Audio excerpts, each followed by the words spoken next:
manageability can be enormously persuasive when life already feels stretched. This is also why outsiders often underestimate the attachment. They see repetition, while the insider feels regulation, structure, and temporary safety. Naming that dynamic clearly is often the first genuinely stabilizing move a person can make. Clarity makes that burden easier to carry. That is also when hidden trade-offs finally become easier to name, without instantly retreating back into the loop. Even thoughtful people get pulled in because system loyalty does not operate only at the level of argument. It works through repetition, emotion, atmosphere, and the relief of doing what the surrounding culture already treats as reasonable.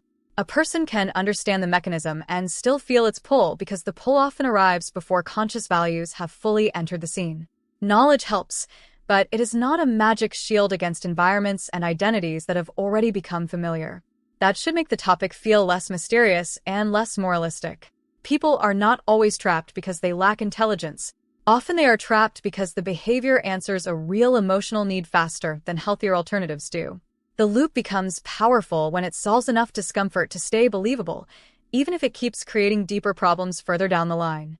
A person does not need to be irrational for that dynamic to work. They only need to be human inside a system that learned their vulnerabilities well. Once that becomes visible, even small interventions start feeling more realistic and less self-punishing. From there, attention can finally widen again. A wider view makes it easier to understand why insight alone had not been enough before. The social layer strengthens everything. Family expectations, group norms, authority figures, and public narratives that praise staying while quietly punishing exit make the pattern more visible and more emotionally persuasive. Once other people seem to admire, imitate, or normalize the behavior, resistance becomes harder because resistance now carries a